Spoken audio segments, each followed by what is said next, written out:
Mega operación contra las disidencias de Iván Mordisco. Bombardeo en Arauca contra alias Antonio Medina. Verifican si el criminal fue abatido en la operación. Presidente Gustavo Petro confirma 12 bombardeos contra grupos armados en Guaviare y Arauca. Dice que se aplica el derecho internacional humanitario. Escalada terrorista de disidencias FARC en Cauca, retenes ilegales y atentados con drones a la fuerza pública tienen aterrorizadas a las comunidades. Reaparece el más buscado contrabandista de Colombia, alias Papá Pitufo, en audiencia de inicio de su juicio. Fiscalía detalla que el zar del contrabando tenía una nómina en la policía y en la DIAN. Desde el Congreso denuncian que en menos de 24 horas el gobierno firmó contratos por más de 1,5 billones de pesos previo a la Ley de Garantías. César Julio Valencia, expresidente de la Corte Suprema de Justicia, nuevo ministro de Justicia del gobierno Petro. Me dejé llevar por la ira. Disculpas del ministro del Interior Armando Benedetti a la magistrada Cristina Lombana, a quien llamó de loca y delincuente. Ministro Benedetti arremete ahora contra la congresista Lina María Garrido. La señala de corrupción con vínculos políticos y dice que tiene antecedentes judiciales. Presidente Petro arremete contra el magistrado Ibáñez y lo acusa de querer hundir la reforma pensional. Exclusivo Noticentro 1. Contraloría de Bogotá confirma irregularidades por más de 9.800 millones de pesos en el recaudo de comparendos. Ariana Grande, víctima de un fanático descontrolado en plena alfombra roja. La historia en las noticias del entretenimiento. Continúa la mega operación contra las disidencias de Iván Mordisco. La cúpula militar confirmó que esta mañana se presentó un bombardeo de alta precisión en el departamento de Arauca. Desde este lunes, el país vive una ofensiva militar sostenida contra el Estado Mayor Central, la principal disidencia de las FARC liderada por Iván Mordisco. La ofensiva inició con un bombardeo estratégico en Calamar Guaviare que dejó un saldo de 19 disidentes abatidos. Hoy, el ministro de Defensa confirmó un nuevo bombardeo en Arauca, dirigido a neutralizar a uno de los cabecillas más importantes de esta estructura criminal. Hoy se realizó el bombardeo número 13 durante este gobierno. El objetivo es afectar a uno de los principales capos, alias Antonio Medina. Él es alias Antonio Medina, comandante del Frente 28 y hombre de extrema confianza de Iván Mordisco. Medina es el principal responsable de una ola de secuestros, extorsiones y ataques brutales contra la fuerza pública y la población civil en la región fronteriza con Venezuela. Durante la operación fueron abatidos 10 disidentes y alias Giancarlos Medina, jefe de finanzas de la estructura. La operación se mantiene activa mientras las autoridades confirman la posible baja de alias Antonio Medina. De confirmarse, esto representaría un golpe estratégico contra el grupo armado al mando de Iván Mordisco. Entre tanto, en el departamento del Cauca aumenta la escalada terrorista de las disidencias de las FARC. Ataques con drones y retenes ilegales mantienen en zozobra a la población y aumentan la preocupación. Tal y como lo habían sentenciado las disidencias de FARC en un comunicado, la escalada terrorista se ha extendido norte, sur y oriente del Cauca. En el municipio de Insar, un ataque a la estación de policía dejó 4 heridos. Desafortunadamente tenemos 4 personas heridas, 3 civiles y una persona de la fuerza pública perteneciente a Policía Nacional. Rechazamos estos hechos y estos actos que afectan la tranquilidad de nuestro municipio. Desde esta mañana, sujetos armados salieron a la vía panamericana y atravesaron varios vehículos, pincharon sus llantas y les pintaron grafitis. Seguidamente en Timbío, lanzaron 2 explosivos con el sistema de drones, pretendiendo atentar contra la estación policial sin lograr su objetivo. En la tarde montaron un retén ilegal en la vía Miranda-Corinto, causando temor entre los transeúntes y dejando un cilindro en la vía simulando contener explosivos. Ante todos estos hechos que desestabilizan la tranquilidad, el gobernador del Cauca, Jorge Octavio Guzmán, en su cuenta de X, ha rechazado las acciones y señala que no permitirá que la violencia siga marcando el destino de los caucanos. Diego Marín Buitrago, más conocido como alias Papá Pitufo, reapareció en una audiencia que se está llevando a cabo para dar inicio a su juicio por corrupción. La Fiscalía acusó formalmente a Diego Marín Buitrago, alias Papá Pitufo, zar del contrabando, señalado de mover toneladas de mercancía irregularmente en los puertos del país. Lideró una organización criminal a nivel nacional dedicada a cooptar funcionarios públicos a cambio de dinero y dádivas, la cual tenía líderes en el departamento del Valle del Cauca y en el departamento de Bolívar, en el puerto de Cartagena. En esa estructura habrían participado servidores públicos y ex servidores públicos de la Policía Nacional, específicamente de la Dirección de Gestión de Policía Fiscal y Aduanera Polfa. Con la acusación se da inicio formalmente al juicio contra el señalado megacontrabandista. Para cumplir con ese propósito criminal, en el caso de Diego Marín Buitrago, le correspondía contactar servidores públicos de la Policía Nacional directamente o a través de intermediarios para hacer el primer acercamiento, corromperlos a través de promesas remuneratorias, entregas de dinero, dádivas, beneficios injustificados a manera de regalo, vinculándolos y cooptándolos a la red para que omitieran actos. La audiencia causó sorpresa por la aparición de Diego Marín Buitrago, quien fue requerido en extradición desde Portugal, trámite que se enredó por recursos de Marín. Así se presentó. Muy buenos días, señoría, señora fiscal, a todos los presentes, señor procurador.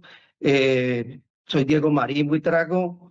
La Fiscalía señala que altos cargos de la policía habrían recibido sobornos de la red de contrabando. Cada vez que se suscitaban cambios en el personal de la Polfa para coordinar actividades de control en los puertos, Diego Marín, de manera directa o por interpuesta persona, contactaba a los nuevos funcionarios, jefes de división, ofreciendo y dando fuertes sumas de dinero a otros beneficios. En ese sentido, Diego Marín Buitrago, a través de la organización, tenía estipulado pago de nóminas mensuales irregulares para los servidores públicos. La Fiscalía insiste en la extradición de Pitufo, quien es requerido por varios cargos en Colombia. La representante Catherine Miranda denunció que el gobierno habría firmado poco más de 1.5 billones de pesos en contratos poco antes de que entrara en vigencia la Ley de Garantías.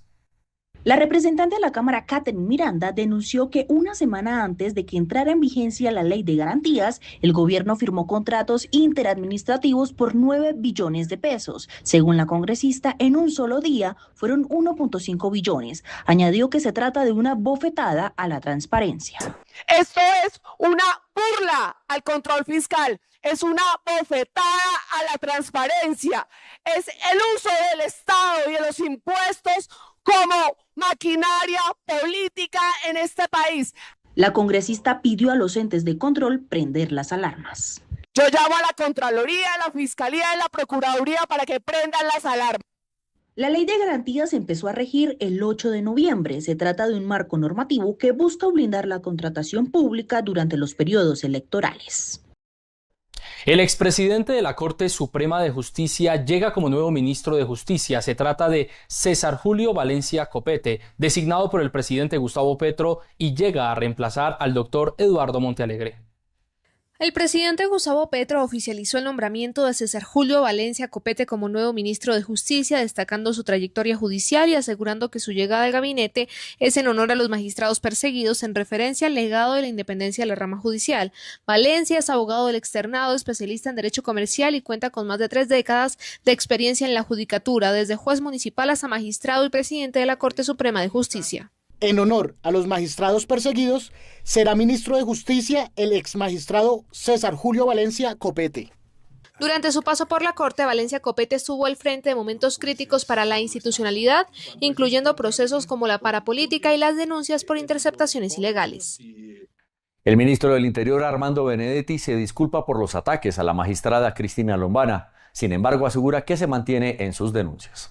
El ministro del Interior, Armando Benedetti, ofreció una disculpa pública a la magistrada de la Corte Suprema, Cristina Lombana, tras los fuertes señalamientos que hizo en su contra luego del allanamiento en su vivienda en Puerto Colombia. En un mensaje publicado en su cuenta de X, reconoció que dijo cosas que no debía decir y que se dejó llevar por la ira y la tensión del momento, por lo que lamentó sus expresiones y aseguró que no reflejan lo que quiere ser. He dicho cosas que no debí decir, me dejé llevar por la ira y la situación y eso no refleja quién quiero ser. Lamento haber dicho lo que dije. Le pido excusas a la señora Cristina Lombana. Sin embargo, esto no quiere decir que no siga denunciando las extralimitaciones y su abuso de poder contra mí y mi familia. Las disculpas llegan después de un episodio que generó tensión institucional. Benedetti había calificado a la magistrada de loca, demente y delincuente mientras denunciaba presunto abuso de autoridad durante la diligencia judicial. La Corte Suprema rechazó de inmediato los ataques y recordó que existen procesos activos en contra por presunto enriquecimiento ilícito, corrupción y tráfico de influencias. Otra pelea protagonizada por el ministro del Interior Armando Benedetti, esta vez en contra de Lina María Garrido, una congresista quien publicó en las últimas horas un polémico video. El enfrentamiento entre la representante a la Cámara Lina María Garrido y el ministro del Interior Armando Benedetti escaló rápidamente después de que Garrido publicara un video en su red social en el que, usando una rata de juguete y una botella de licor como escenografía simbólica, afirmó que Benedetti no ha tenido una semana fácil, llena de líos y fracasos y resultados de rodearse mal. Armandito, otra vez por aquí, hoy te veo lloroso y meditabundo y no es para menos, no te ha ido bien. Aquí en el Congreso las reformas se te van a caer, la ley de financiamiento no avanza, te quedaste sin visa, te metieron a la lista Clinton, te cancelaron las tarjetas de crédito y la empresita que le estaba funcionando de dar títulos universitarios falsos con Juliana Guerrero también se te cayó. Roy Barreras se le va a quemar definitivamente y para rematar le hacen diligencia de allanamiento en su casa. Armando, es que cuando uno se junta con criminales, nada bueno puede esperar. Benedetti respondió directamente e incluyó en su contraataque fuertes acusaciones. Sostuvo que Garrido está rodeada por José Facundo Castillo, exgobernador de Arauca, condenado por corrupción, sentencia de más de 12 años de prisión por contratación irregular. Afirmó además que la esposa y la hija de Castillo trabajan en la UTL de Garrido y que el padre de la congresista fue destituido de la gobernación por conductas irregulares. Y hoy que te las tiras de derecha, Facundo Castillo tuvo presuntos nexos con el ELN. Puede que haya tenido malos días, pero estoy seguro de que todos los días que tú has tenido han sido malos. También aseguró que las evidencias documentadas apuntan a que Castillo fue condenado por la Corte Suprema de Justicia por el delito de contratación sin cumplimiento de requisitos legales en hechos relacionados con el mobiliario escolar en Arauca y se le impuso además una multa de inhabilidad para ejercer cargos públicos. El presidente Gustavo Petro arremetió contra el presidente de la Corte Constitucional, el magistrado Jorge Enrique Ibáñez, a quien acusa de querer hundir la reforma pensional. El presidente Gustavo Petro criticó con fuerza al magistrado Jorge Enrique Ibáñez de la Corte Constitucional, calificando su actuación como muy desafortunada con la historia honrosa de la Corte. El pronunciamiento del mandatario se produjo tras la controversia en la que el magistrado Héctor Carvajal acusó a Ibáñez de violar el debido proceso al intentar apartarlo de la discusión de la reforma pensional mediante un trámite de recusación. Lo que hace el magistrado Ibáñez es muy desafortunado con la historia honrosa de la Corte Constitucional. Ya no se discute el contenido de la ley pensional, ya fue aprobada sin intervención del magistrado Carvajal. Petro aseguró que el debate ya no gira en torno al contenido de la reforma, pues esta habría sido aprobada sin intervención del magistrado Carvajal. Según el presidente, lo que se discute actualmente es un trámite de forma que en su interpretación ya fue surtido y no involucra a Carvajal, por lo que considera que Ibáñez no tendría competencia para intervenir en esta etapa. Sostuvo además que el magistrado estaría buscando desesperadamente frenar la reforma. El jefe de Estado afirmó que la actuación de Ibáñez pone en riesgo los derechos de los adultos mayores. Una comisión de control electoral están exigiendo a la Procuraduría General de la Nación los diferentes partidos que conforman el pacto histórico. La petición fue respaldada por la Unión Patriótica, el Polo Democrático, el Partido Comunista, Colombia Humana y Partido Progresistas, y además el precandidato presidencial Iván Cepeda. Entre los puntos centrales, el pacto exige que se reconozca la personería jurídica de su movimiento, una decisión que hoy depende del Consejo Nacional Electoral y que, según advierten, condiciona la participación política de más de 5 colectividades. La definición de criterios objetivos y transparentes para el cálculo del umbral electoral conforme al artículo 262 de la Constitución Política con el fin de esclarecer las reglas aplicables para la conformación de coaliciones políticas de cara al proceso electoral del año 2026. En la carta, los firmantes instan a la Procuraduría a liderar la activación de la comisión y a convocar a la Defensoría del Pueblo y a la misión de observación electoral para acompañar el proceso. Alegan que el país se enfrenta a un momento de tensión e institucionalidad en materia electoral y que sin una instancia de control formal persiste el riesgo de decisiones discrecionales o interpretaciones cambiantes que afecten la incertidumbre democrática. El Centro Democrático confirmó esta noche que modificó la fecha en la que elegirá a su precandidato presidencial. Después de que el precandidato Miguel Uribe Londoño cuestionara públicamente la transparencia de la encuesta que realizaría el Centro Democrático y que la encuestadora Atlas Intel decidiera desistir de realizar la encuesta, el Centro Democrático movió la fecha límite para seleccionar su precandidato. Ahora la fecha será la del calendario electoral, el 6 de febrero de 2026. Dejaron la puerta abierta a que sea más de un precandidato y para definirlo, según el comunicado, podrá utilizar cualquiera de los mecanismos establecidos en sus estatutos. Él o los elegidos irán a la consulta interpartidista de oposición al gobierno Petro de marzo. El gobierno nacional negó que el presidente de la República, Gustavo Petro, haya sacado del país a la DEA, al FBI y a la HSI. Se afirma que fue una mala interpretación en medio de la cooperación con el país norteamericano. El ministro del Interior, Armando Benedetti, salió a aclarar y aseguró que hubo una mala interpretación sobre la relación de Colombia con las agencias de seguridad de Estados Unidos luego de la polémica por la orden presidencial de suspender temporalmente el envío de información de inteligencia a Washington. Ha habido una mala interpretación por la prensa colombiana y algunos funcionarios del alto gobierno. El presidente Gustavo Petro nunca ha dicho que las agencias de control americanas, FBI, DEA, HSI, van a dejar de trabajar en Colombia a la par de nuestras agencias de inteligencia, DIPOL, DIJÍN, CTI, y seguiremos trabajando como lo ha hecho este gobierno en contra del narcotráfico y el crimen con los Estados Unidos. Según Benedetti, el gobierno busca frenar la idea de que Colombia está rompiendo su alianza histórica con Estados Unidos en materia de seguridad. Benedetti insistió en que el trabajo conjunto con la DIJÍN, el CTI y DIPOL seguirán como siempre mientras el gobierno redefine los términos de la colaboración para ajustarla a sus lineamientos. A 40 años de la tragedia de Armero, la Defensoría denuncia que esto fue un desplazamiento forzado y que las víctimas llevan 4 décadas viendo sus derechos vulnerados y sin ser reparados.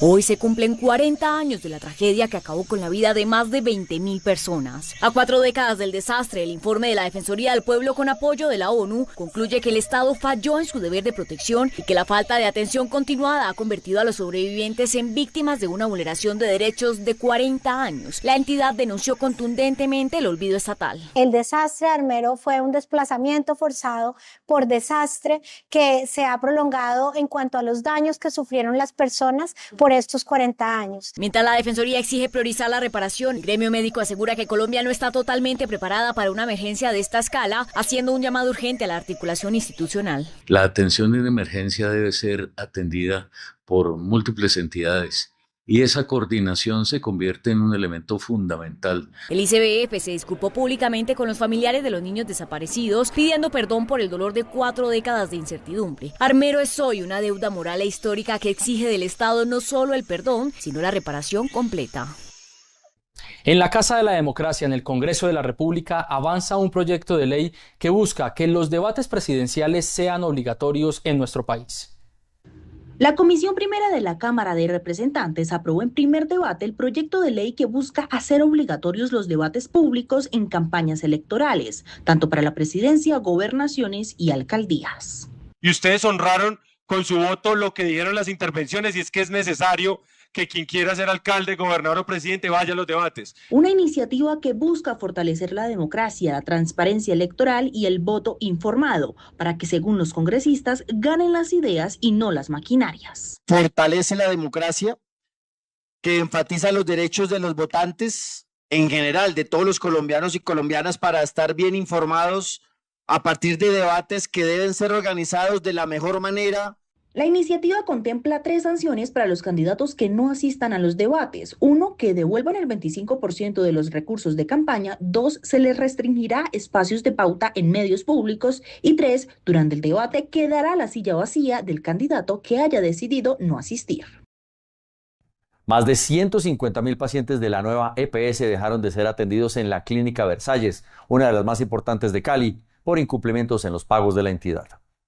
Desde este jueves, los caleños afiliados a la nueva EPS ya no serán recibidos en la Clínica Versalles, uno de los principales centros médicos del norte de Cali, ante incumplimientos en los acuerdos de pago hechos con la entidad.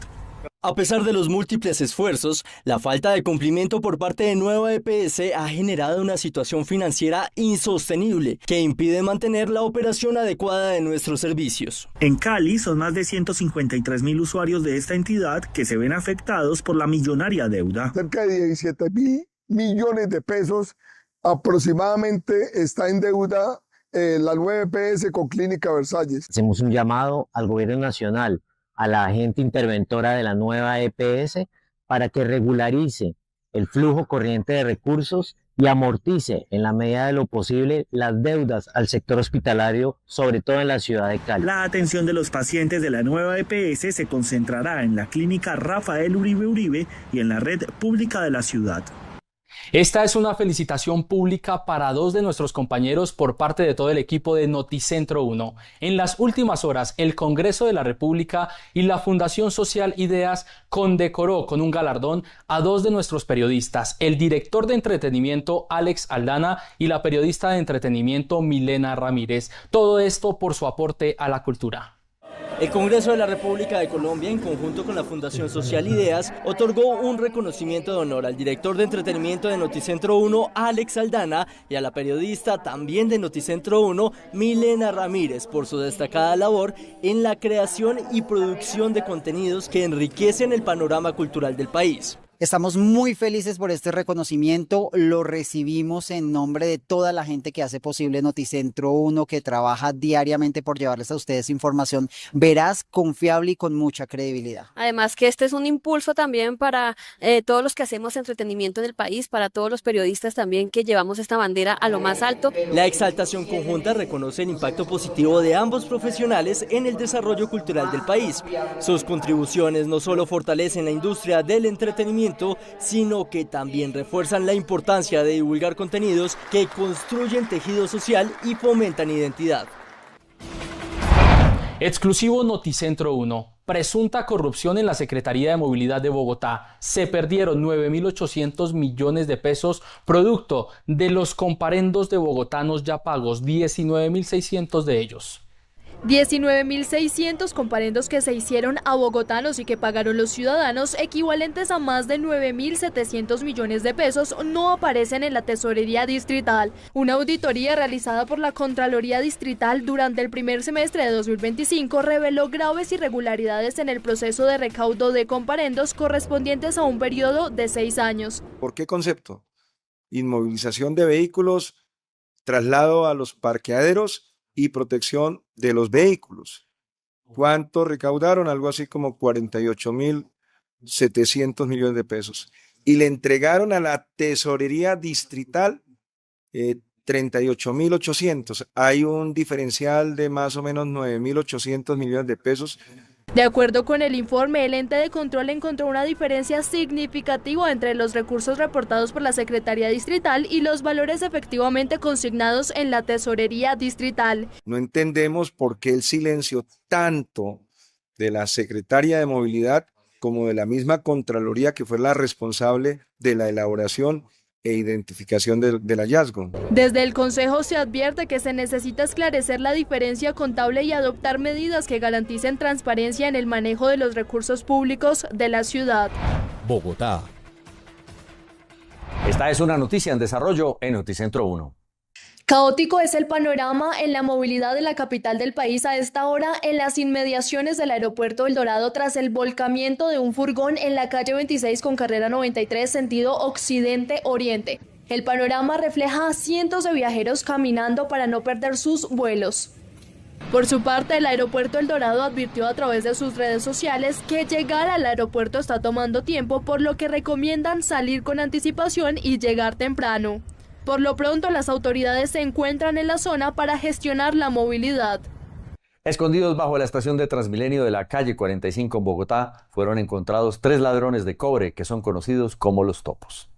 3 hombres fueron hallados debajo de la estación de Transmilenio calle 45, donde se encontraban sustrayendo y hurtando grandes cantidades de cobre. Los hechos se presentaron en la localidad de Chapinero, cuando la central de radio informó que el personal de seguridad había escuchado ruidos extraños durante las horas de la noche y al parecer se estaba cometiendo un hurto debajo de la estación. Los hombres formaban parte del grupo delictivo conocido como Los Topos, que fueron evacuados y capturados en flagrancia, logrando la recuperación de 100 metros de cable avaluados en 20 millones de pesos. Los capturados fueron puestos a disposición de las autoridades competentes y deberán responder por el delito de hurto.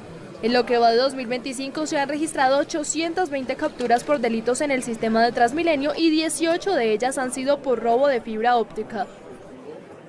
Las autoridades confirmaron que en las últimas horas se recuperó un camión con mercancía evaluada en más de 2.000 millones de pesos. La banda delincuencial que protagonizó este robo fue desarticulada. Simularon un siniestro vial con ambulancia en la vía Girardot-Mondoñedo. Un insólito intento de hurto se registró en las últimas horas en la vía Girardot-Mondoñedo cuando un grupo de delincuentes fingió un accidente de tránsito para facilitar el robo de un tractocamión. Estos delincuentes simulaban un accidente en vía para perpetrar el hecho. El objetivo de estos delincuentes era apropiarse de un camión que transportaba computadores, televisores y cámaras. La Seccional de Tránsito y Transporte de Cundinamarca, gracias a las denuncias ciudadanas y videos aportados por los mismos, logra la recuperación de un vehículo tractocamión y mercancía evaluada en más de 2.000 millones de pesos. Les queremos agradecer por el positivo y la recuperación del vehículo de carga que ven a mi espalda y la mercancía en su totalidad. Por ahora continúan las investigaciones para identificar y capturar a los posibles responsables. La Secretaría de Movilidad de Bogotá anunció cierres en los alrededores del Parque Simón Bolívar por la realización del Cundinamarca Fest. A partir de este jueves se dio inicio al Cundinamarca Fest 2025 que se llevará a cabo hasta el próximo lunes 17 de noviembre. Por esta razón, la Secretaría Distrital de Movilidad anunció cierres, desvíos y rutas alternas en los alrededores del Parque Metropolitano Simón Bolívar. Entre las medidas de seguridad se anunció cierres en puntos claves cercanos al parque. Por ejemplo, en la avenida Calle 63 entre Carrera 68 y Calle 60 habrá cierre total de la calzada sur incluyendo ciclorruta y sendero peatonal desde las 0 horas del 13 de noviembre hasta las 6 a.m. del 17 de noviembre. Asimismo, en la avenida Carrera 60 entre calle 63 y calle 53 habrá un cierre en la calzada occidental, la ciclorruta y el sendero peatonal del 15 al 17 de noviembre en el mismo horario. La recomendación para los conductores es planear sus rutas con anticipación, utilizar vías alternas y mantenerse atentos a la señalización temporal para evitar congestiones. Si usted siente pesadez, hormigueo o hinchazón en las piernas al final del día, usted puede estar sufriendo de fatiga circulatoria. En nuestra noticia saludable les contamos cómo prevenirla. Si usted siente pesadez, hormigueo o hinchazón en las piernas al final del día, expertos advierten que es una clara señal de que la circulación venosa está sufriendo. Se presenta sobre todo en personas que trabajan mucho tiempo de pie y que no hacen pausas, no se relajan un rato, sino están como en una misma posición tiempos prolongados. Entonces, generalmente, esos síntomas son debidos a trastornos de la circulación venosa. Para evitarlo, expertos recomiendan no pasar más de 2 horas en la misma posición, tomar descansos y evitar ropa y calzado muy ajustados. 1 a 2 horas, estar en una misma posición sentado, amerita ya pararse, dar una vueltica, movilizarse. Tome estas precauciones. Ignorar la fatiga y la hinchazón crónica puede llevarnos a problemas graves como las varices o peor aún, a una trombosis. En Noticentro 1 damos inicio a las noticias económicas. Les contamos que se reveló que las utilidades de Ecopetrol cayeron. Ecopetrol reveló sus estados financieros entre enero y septiembre de este año, registrando una reducción frente a lo presentado en 2024. De acuerdo con el reporte de la empresa, en el acumulado del año las ganancias fueron de 7.5 billones de pesos, lo que significó una caída del 31,8% frente a los 11 billones de pesos de igual periodo del año anterior. Solo en el tercer trimestre de julio a septiembre, las utilidades fueron de 2.6 billones de pesos, una reducción de 27,7%. Los resultados se dan por los menores precios del petróleo en el mercado internacional. La producción de crudo se mantuvo, aunque con un leve descenso, ubicándose en 751.000 barriles por día. El gobierno y el Congreso iniciaron la discusión del informe de ponencia de lo que será la llamada Ley de Financiamiento. Este jueves inició la discusión sobre la ley de financiamiento, donde el gobierno y los ponentes del Congreso de la República buscan la fórmula para sacar adelante la iniciativa. Se reviven cobros del IVA a los vehículos híbridos, licores y juegos de suerte y azar. ¿Tenemos los tiempos? Sí, los tiempos todavía alcanzan para darle trámite a esta ley de financiamiento. Hoy el gobierno hizo la presentación encabezada del ministro de Hacienda, del director encargado de la DIAN. Sin embargo, no se ve mucho ambiente político, tanto así que hubo solo 3 senadores en este primer momento. Cuando no hay un ambiente político y son 4 las comisiones que tienen que aprobar, pues hay un enorme riesgo de que no haya viabilidad política. La congresista tiene plan B de no aprobarse la ley de financiamiento. Esta ley de reactivación económica lo que establece son descuentos hasta del 90% en intereses, multas y sanciones de IVA, de retención en la fuente, de impoconsumo, de retefuente y también de todos los parafiscales que fiscaliza la UGPP. ¿Cuántas empresas están pendientes de un alivio tributario? Porque todavía tenemos el coletazo que nos dejó el COVID. Así que, y muchas personas que debían declarar renta y no sabían, que quieren ponerse al día con la DIAN. A nadie le gusta deberle a la DIAN. Así que este proyecto de reactivación económica le dará la posibilidad a todas estas personas de ponerse al día. La discusión iniciará en las comisiones económicas del Congreso de la República. La Asociación de Instituciones Financieras, ANIF, alertó que un incremento en el salario mínimo en Colombia del 10% tendría un impacto fiscal de 1,12 billones de pesos. El comentario económico de la Asociación Nacional de Instituciones Financieras ANIF advirtió que un incremento del salario mínimo por encima de la inflación causada generará impactos tanto para el mercado laboral como para la economía en general, empezando por las finanzas públicas. Según explicó el Centro de Pensamiento, un aumento excesivo genera más costos fiscales para el país por concepto de pensiones correspondiente al régimen de prima media. Un alza del 10% como plantea el gobierno tendría un impacto de 1,12 billones de pesos. Por cada punto adicional que sube el salario se tiene un efecto de 240.000 millones de pesos. Un aumento del salario mínimo implica unos costos importantes para el Estado, no solo en pago de nóminas, sino también de manera importante en sus obligaciones pensionales. El dirigente explicó que la propuesta salarial también afecta al mercado laboral, reduciendo los incentivos de contratación formal. Aumentos superiores como los que se han comentado, de 10 o 11%, pues podrían llevar a efectos indeseados en el mercado laboral a través de reducir los incentivos a la contratación formal. En la inflación, como hemos visto este año, sobre todo en el sector de servicios. Se hace un llamado a una discusión técnica sobre los ajustes al salario del próximo año. La presidenta de Naturgas, Luz Estela Murgas, sostiene que la ausencia de medidas para garantizar el abastecimiento en el país obligará a aumentar en un 50% las importaciones de gas.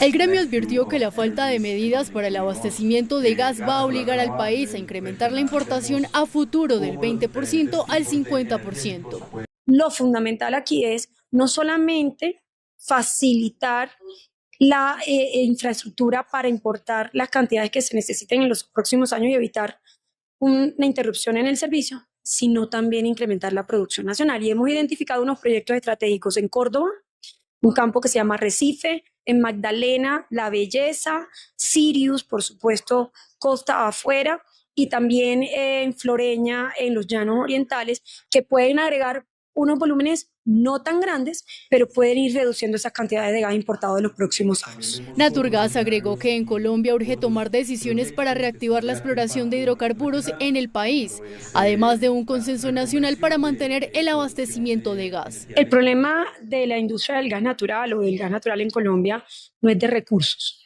porque Colombia ya hemos identificado que tiene en el subsuelo un potencial de reservas. El verdadero problema es de falta de toma de decisiones para acelerar la ejecución de los proyectos estratégicos que nos permitan agregar nuevas moléculas de gas y que también nos permita tener la infraestructura de transporte para ahora traer el gas de donde va a estar nuevamente ubicados esas nuevas fuentes hacia los centros de distribución. ¿Eso qué implica?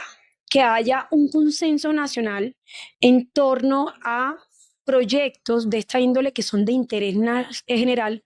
Le solicita a la Comisión de Regulación de Energía y Gas agilizar los procesos para la autorización de la comercialización de gas importado en el país. Sino también en términos de inversión. Previo al inicio de la temporada de vacaciones decembrina, desde Cotelco están denunciando que continúa el incremento de alojamientos informales en el país. Según el más reciente informe de la Asociación Hotelera y Turística de Colombia, de cada 5 opciones de alojamiento en las principales ciudades del país, 4 son informales, alcanzando un crecimiento de 1.500% de una oferta sin control. Para el presidente de Cotelco, José Duarte, esta pretemporada de vacaciones es clave para que las autoridades ejerzan el control debido sobre los hospedajes informales. Cuando hablamos de sostenibilidad, evidentemente tenemos que ver qué está ocurriendo con ciudades en donde se registran crecimientos del más del 1.500% en la oferta de vivienda turística. Esta, por supuesto, es una tendencia que ya varias ciudades capitales en nuestro país están demostrando. Que si lo agregáramos a nivel país, estamos hablando de un promedio cercano a un 547% de incremento. Este año el sector espera cerrar con un promedio de ocupación hotelera cercano al 56%, manteniendo la misma cifra del año anterior. En Noticentro 1, en nuestra sección de Dinero Inteligente, les contamos cómo ha crecido la innovación empresarial en Colombia. Las cifras del Ministerio de Comercio muestran un crecimiento en los índices de emprendimiento e innovación empresarial. Desde Colombia Productiva Impulsa se viene promoviendo con recursos y con ferias empresariales para fomentar este mercado que hace parte de la economía popular. Negocios de productos textiles, artesanales, agroindustriales y gastronómicos, entre otros, hacen parte de la gama del tejido empresarial colombiano. Desde el ministerio se desarrollan programas en Norte de Santander, Arauca y Santander. El DANE reveló una leve disminución en la informalidad laboral para el tercer trimestre del año. El DANE reveló que la tasa nacional de informalidad en el trimestre de julio-septiembre bajó a 55%, mientras en igual periodo del año anterior se ubicó en el 55,8%. Según la entidad, los resultados en las 13 ciudades y áreas metropolitanas, la proporción de informales fue del 41,6%, manteniendo la tendencia a la baja de trimestres anteriores. Colombia sigue aumentando sus cifras de formalización laboral durante el último año, en parte por la activación de la economía. En Noticentro 1 es la hora de los indicadores económicos. La tasa representativa del mercado que regirá para mañana viernes será de 3.719 pesos con 60 centavos. Los profesionales del cambio compran la divisa en promedio en 3.840 pesos y la venden en 3.880 pesos. Un negro cuesta 4.302 pesos con 70 centavos. La libra de café en Nueva York se cotizó a $4 con un centavo. El precio interno se cotizó a 2.840.000 pesos la carga. El barril de petróleo WTI se cotizó en $58 con 62 centavos. La referencia Brent para Colombia se cotizó en $62 con 91 centavos. El índice de capitalización de la Bolsa de Valores de Colombia bajó 1,40% a 2.051 puntos. La movida de poder de hoy es la explicación de la disparada de votos del pacto en zonas con influencia de grupos armados.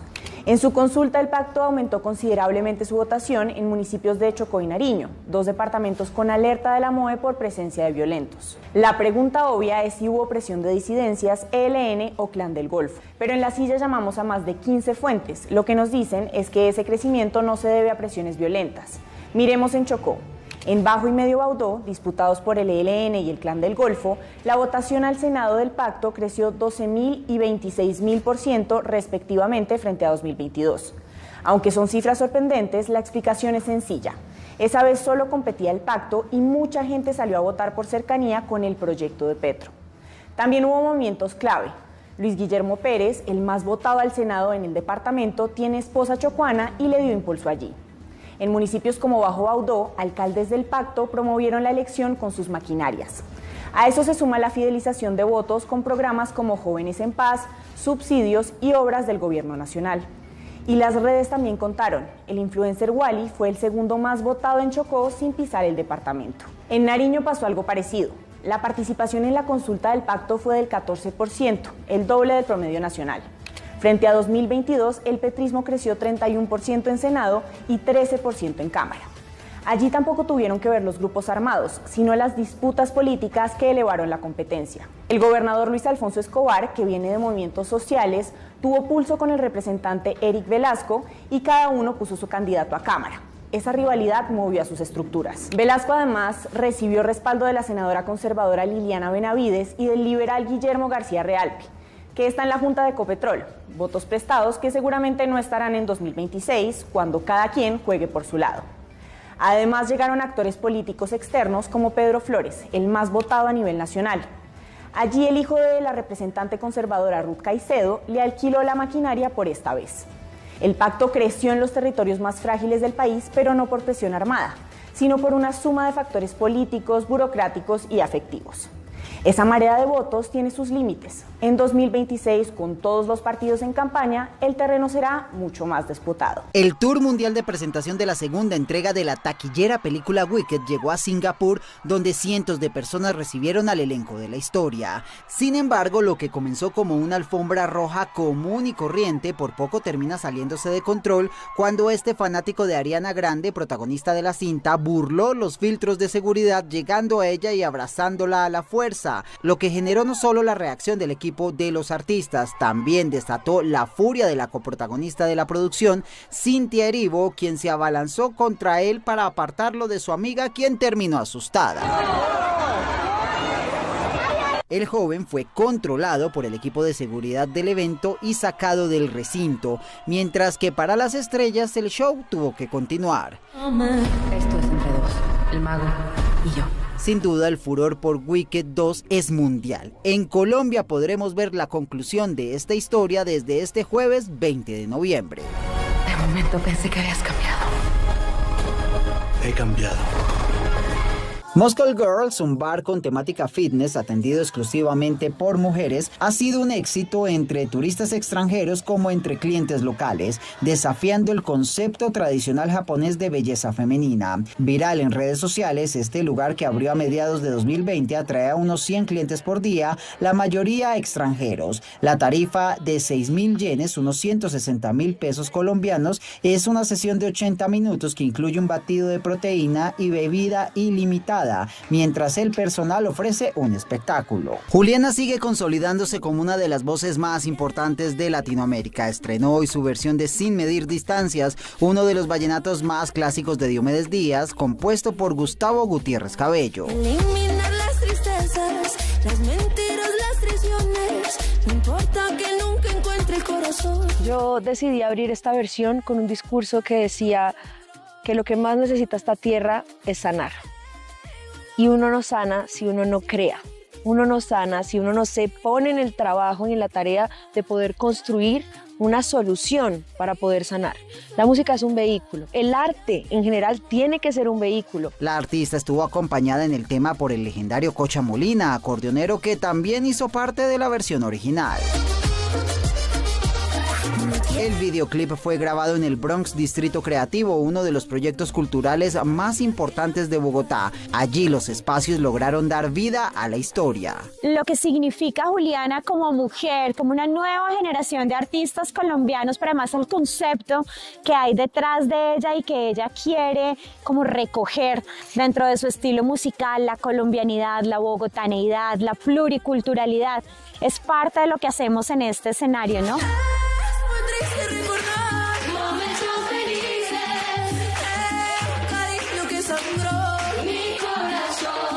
Sin duda, Juliana, abanderada de muchas de nuestras raíces, sigue demostrando que lo clásico puede perfectamente fusionarse con lo moderno.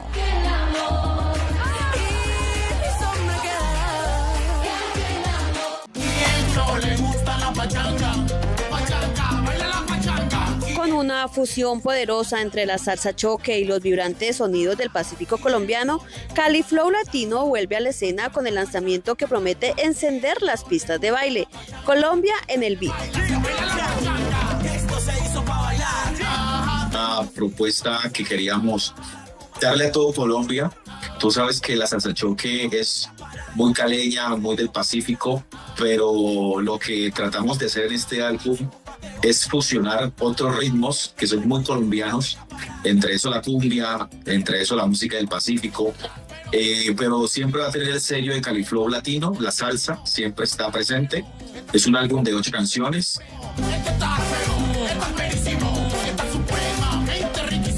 Con una producción impecable y una propuesta que mezcla tradición y modernidad, Cali Flow Latino reafirma su posición como embajador del ritmo y la alegría del Pacífico.